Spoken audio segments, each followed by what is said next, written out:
All right, so in traditional Fazlifts fashion, we are going to be doing the October Q&A in early November. So I'm going to go back to the way that I've traditionally done these Q&As, and that is I'm going to try to get to every single question. So it might take a few episodes, but you know what they say.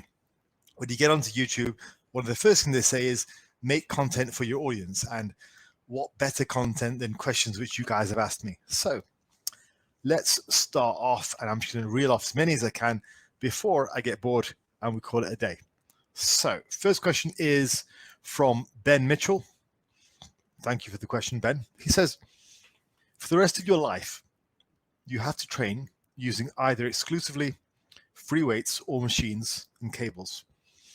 Assuming you have access to any piece of kit you would want, which would you choose and why? I can answer very quickly and very confidently. It would be machines and cables for sure. So I was actually having this conversation at the gym today with another fellow powerlifter of mine, a friend of mine. And I think when it comes to powerlifting training and barbell centric training, it's very much if you fit the barbell, then great. If not, you're going to get spat out kind of thing. Whereas with machines, you can pretty much always find a machine which is going to suit you and is going to work for you. So I would much rather favor machines because they will allow me to train quite a lot with a good amount of volume, as heavy as I want to, and all without significant joint pain. This is something which will be a lot more evident the older you get. And I never felt it when I was in my 20s and 30s. Joint pain wasn't really something that happened. And weights that I would get underneath, I look back at it now and I just cringe. I'm like, how did I do that? Yeah, you're just a lot more, I don't know, you're a bit more fragile when you're older. It's just the way it is. So barbells tend to beat up the body a lot more. So I would definitely go with machines and cables, 100%. I think there's more longevity there. Okay, so Leroy says, hey coach, Leroy's a client of mine. Actually, he had an amazing transformation recently. Check out his pictures on my Instagram page. Massive transformation. His end goal was to look like Thor, and he was pretty close actually, so check it out. Anyway, he says, hey coach, my question would be something that no one usually talks about. It's a good question.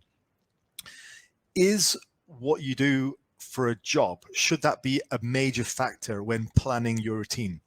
It's a good question because whatever. I guess the obvious answer would be to say, yes, you should factor that in and factor in your recovery.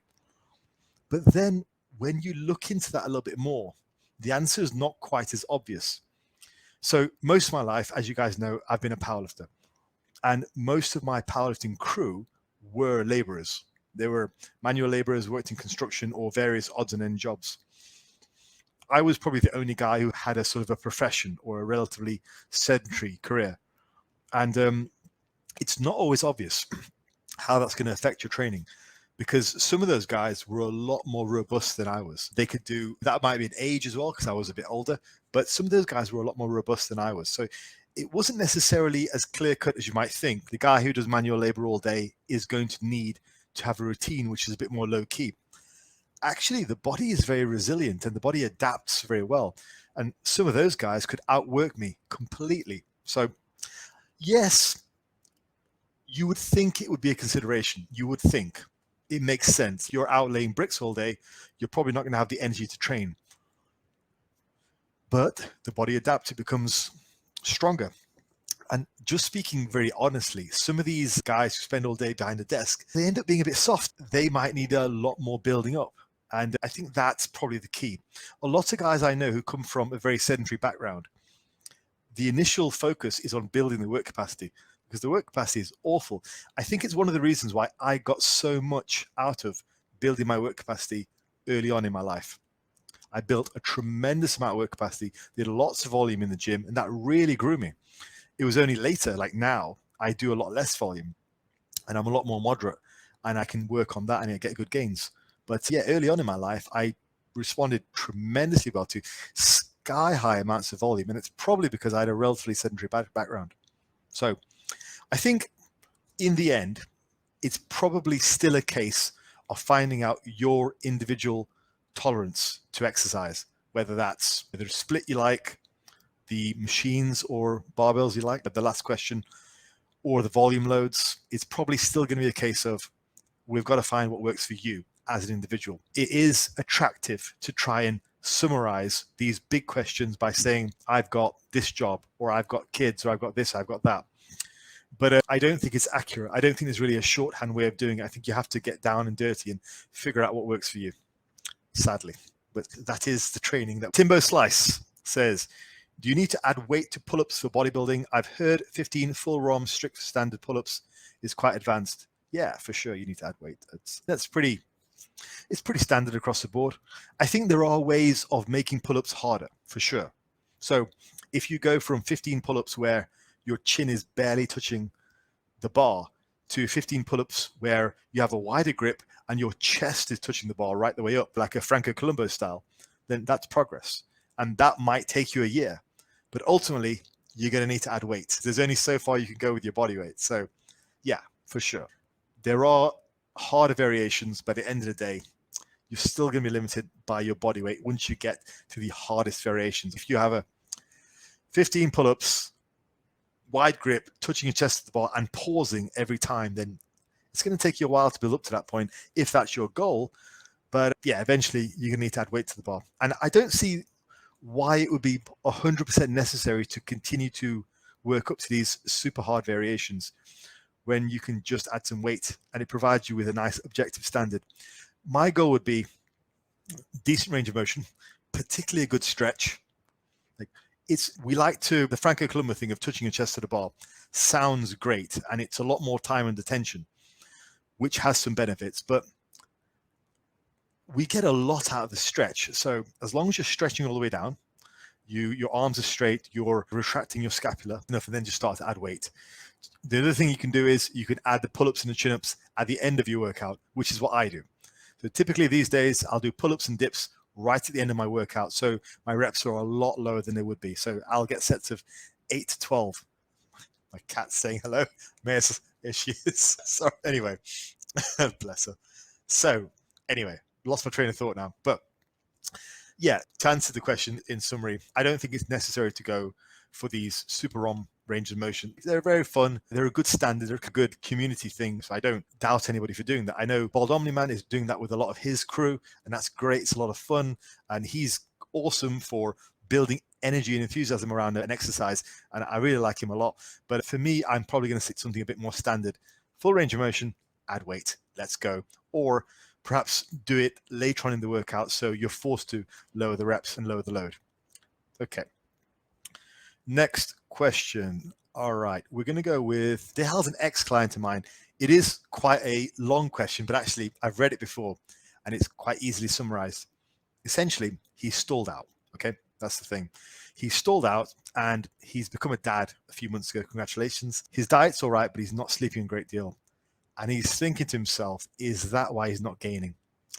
I can absolutely say it is. Yes, 100%. So I think he's on a diet as well. He's in a deficit. Protein is good, but we have a situation where, listen, it's hard enough to make gains anyway. But if you're trying to make gains with impaired sleep and you're in a calorie deficit, and on top of that, having a newborn baby, it is a stressful experience. There's a lot more to it than just this lovely, cute baby who giggles every now and again. He's crying a lot. He needs his food on time. He needs his sleep schedule done.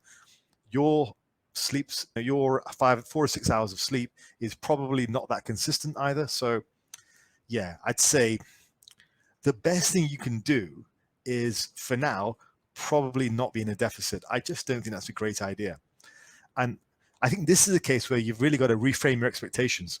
What's the most important thing right now? The most important thing is getting your baby out of this first couple of years where it's just like a lot of effort. So enjoy that and probably put the physique stuff on the back burner. The stuff you should be doing right now is go out for walks with the kid, enjoy being a dad again, and all that stuff. I think right now is probably not the time to be on a diet. Right now is probably not the time to really be focused that much on lifting weights. That is just my opinion. Everyone who's worked with me knows when it comes to things like these life events or holidays, I'm quite happy for you to put your life on hold, enjoy the life experience for what it is. It'll never happen again.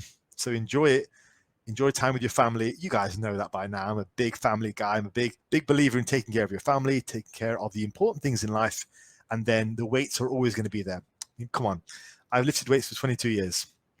The gym's always been there. I can come back to it whenever I like. So it's okay to take a bit of a break. Just take the pressure off yourself, okay? You're a good guy. I'm sure you're going to be a great dad. I'm sure you are a great dad. So just take the pressure off yourself. Okay. Next question is David Doing Stuff says, thoughts on one HIIT style full body workout every 4 days. I'm a surgery scrub nurse and have another kid on the way. This seems to be the best option for guys like me. Firstly, congratulations, another guy with another kid on the way, which is great. I did actually reply to David, and I've already messaged him, and I said pretty much the same thing that I told the previous question as well, which was you've got bigger priorities right now. I don't think you need a system to tell you to reduce the volume a little bit, reduce your time in the gym. I wouldn't call that HIIT. Like HIIT is blood and guts, throwing up and lots of high intensity techniques. All this is just reducing down to more of a maintenance routine. And there is nothing wrong with that. Listen, you've got a baby on the way. You've got a busy job. You're doing the country a good service with the work that you do. And you've got a kid on the way as well. Take the pressure off yourself, all right? There are more important things in life. I know I'm saying that. Look at me. But there are more important things in life. You've got a beautiful baby to look forward to, and you're doing a great job for your country and for your community. Those are the important things right now. So right now, focus on that. But I wouldn't call it a HIIT workout. I don't think it qualifies. Okay, Dan says, when losing weight, is it okay to not progress on any lifts?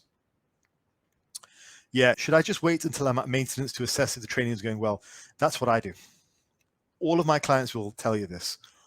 When we're on a diet, particularly a diet with a large calorie deficit, so VLCD, or we're in the later stages of, say, a contest prep, I hardly look at the training, only really to see that we're still training and we're not losing reps dramatically.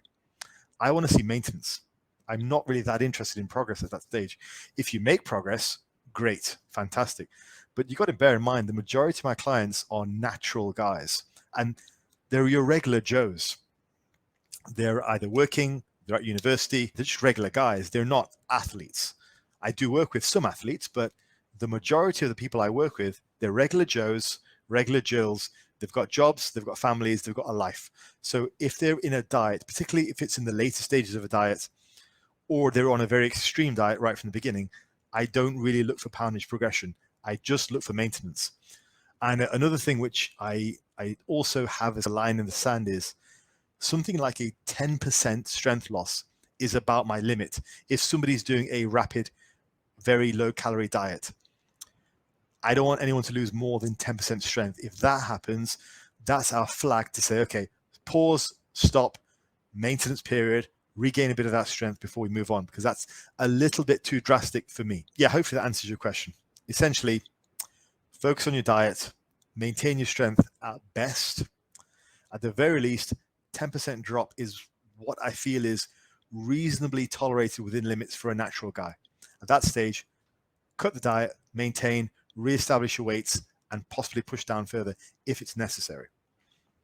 Okay, Adam says, early intermediate lifter who is focused on long-term physical and mental health benefits of weight training, no specific goals, just focus on squats, deadlifts, bench, row, overhead press, using variations of these I like and I enjoy. Am I really giving anything up? I'd say yes. Yes. Probably not the answer you thought I was going to say, but yeah, if you have the time, there is no reason not to include some specific arm work. Yeah. Some work for the biceps, some work for the triceps. I would say in this paradigm, work for the biceps is probably more necessary, but triceps do get hit quite well with overhead press and bench press. I would still add some triceps in. Why not? So bis, tris, calves are a good idea. Isolating the abs is a good idea. If you really want to get down in the weeds, you could also maybe add neck work. I don't typically program neck work though. But here's the thing. We could get into the discussion in quite a long way, because this is the kind of thing the old hard gainer crowd used to say. Hey, if you want to get big and strong, don't you think you'll have a big chest when you're benching 3 plates? And even I got fooled with that argument for a while when I was a lot younger. But what they don't tell you is just benching is probably not going to get you to a 3-plate bench. That's the rub. So sure, get to the point where you're benching 3 plates, you probably have a big chest. And I think that's what you're saying here. You're saying you're going to stick to a small pool of exercises and their variations. But the thing is, Adam, you might need more than that. Maybe the bench press and its variations aren't enough for you to get to close to your potential. Maybe you need more. Maybe you need dips. Maybe you need isolation exercises. Maybe every time you do a bench press or an overhead press, you're very tricep dominant. So you need specific work for the chest. I benched 3 plates. The first time I benched 3 plates was with a relatively close grip. I didn't have a very great chest. I was only, 80 kilos, probably fatter than I am now. Yeah, I don't know if I buy that argument. I guess my counter argument to you is, why not do a more rounded routine? Why not? You're in the gym. I've spoken to you before. You seem like an intelligent guy. Why not do something with a bit more variety? Why not do something like the Wizard? Why not do something like the Barbarian? Great routines. They have a great track record. The Wizard is my most popular selling ebook. People like it. They get great results. Why not? I guess my counter argument to you would be, what's the argument against using more variety? Is it just a case of you want to keep it simple? I can understand. But then simplicity is relative, isn't it? It's like what one man finds complicated, another man finds simple. So ultimately, you have to understand you're only going to unlock as many gains as your current level of knowledge allows you to unlock. It's not all about hard work. And that was very true for me. I worked like a dog to get the lifts that I eventually got stuck with for the first 3 years. And you guys know my story by now. I was stuck with a 200-pound bench for 3 years. I tried hard, I bulked, but ultimately what pushed me up to 300 and then eventually 400, it wasn't just trying harder, because I was trying really hard. I was a competitive powerlifter with an embarrassing 200-pound bench. I laugh about that now because I can, but every single step of the way, what's unlocked more gains has been increasing my knowledge, leveling it up, not just hard work. And this is why I always push back against people who say, just work harder, because it didn't work for me. I had to level up my knowledge. And listen, if you are gifted enough that just putting in more effort gets you all the gains and results that you are ever going to get, then I envy you. I envy you. That wasn't enough for me. I worked so hard those first 3 years and I couldn't ever get past the 200-pound bench. I did everything right. I needed to level up my knowledge. I learned about fatigue management. I learned about cycling my weights, and I got stronger. I got bigger. And then later down the line, I learned even more. I hired coaches, and I got even better, and I got even better and better. For me, every step of knowledge had a direct impact on my muscle and size and strength, to the point where I am where I'm at now. And I did what I did. Yeah, that's probably a bit more than you asked, but I wanted to add some context for the way that I break things down, because oftentimes people need detail. And I don't think being able to communicate nuances effectively is overcomplicating things. I often think the people who shout about overcomplication, their hearts are in the right place, because they probably deal with people who do overcomplicate things, and those people are out there. But equally, for every person who's overcomplicating things, there's another person who's just slogging away over and just continuously hitting a wall, getting injured, getting frustrated, because they need to level up their knowledge. There's a balance. So hopefully that answered your question, Adam, and thank you. Next question is from Thai Spirit. What are your thoughts on hormonal aids for older individuals, say 65 to 70 plus, given the more drastic effects of sarcopenia, and referencing people like Dr. Life, I don't know who that is, and his anti-aging products, I don't know what they are, effectively using steroids to mitigate the effects of aging? Okay, so we're talking about TRT then. Okay, he goes on to say he's a strong believer in natural remedies, and I do speak to Ty quite a lot. He's a really nice guy. But he also talks about how TRT could be a potential to guard against sarcopenia. Okay, and attempt to mitigate that decline. Now, this is an unusual conversation for this channel, but listen, I'm going to go ahead and field the question. I do coach a few guys who are on TRT. Now, if there's a legitimate medical need to be on TRT and your doctor approves and you have made that choice, then that is done for your benefit. And there are countless research studies to support the idea that if you are genuinely tanked, if you're 50, 60 years old. There's a guy recently, one of my clients who went on to TRT, he lost 100 pounds of body fat, but that left him massively impaired in the testosterone department. His levels were just bottomed out. If there is a genuine medical need to go onto TRT and you go onto just enough that's going to get you to baseline, that's unanimously healthy for you. It's not unhealthy. What a lot of us are warning people against is the abuse, the unnecessary use of steroids to enhance you. This is just getting someone to baseline. And yeah, I think it's a thing. And it's interesting you specifically mentioned 65 to 70-year-olds. Like, that's what they say. They say sarcopenia starts to kick in about after 60. So you can maintain a hell of a lot right up to 60, and then there is an inevitable decline. Part of that is probably related to hormonal levels. Most things are. No, I don't. I think if there's a genuine need for it, I don't see a problem with it. I just think that most people talk themselves into thinking they have a need for it before they do. You can see it everywhere. People think they're a bit depressed, they're a bit tired, whatever, jump onto testosterone. It's like the new midlife crisis. But I just want to clarify for everyone, because this is obviously the type of channel it is. What we're talking about here is a medical deficiency, which you cannot recover from. You can't get back from this with just healthy eating or dropping body fat.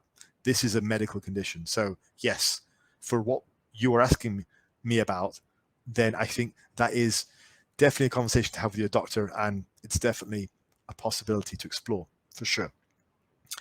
So hopefully that was informative.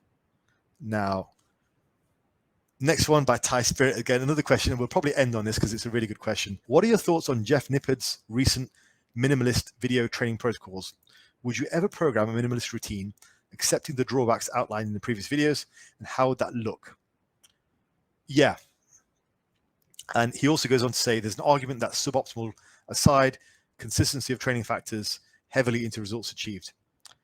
Okay, so I'll kick off with a personal example. Now, not many people know this, although I have said it on a number of occasions, but people do forget because I think they peg me as the high volume guy. I'm not the high volume guy. I am the anti-dogmatism guy for sure. Ask any of my clients. I don't ever program high volume. I program appropriate volume. We start off at a reasonable base and we move from there, either up or down.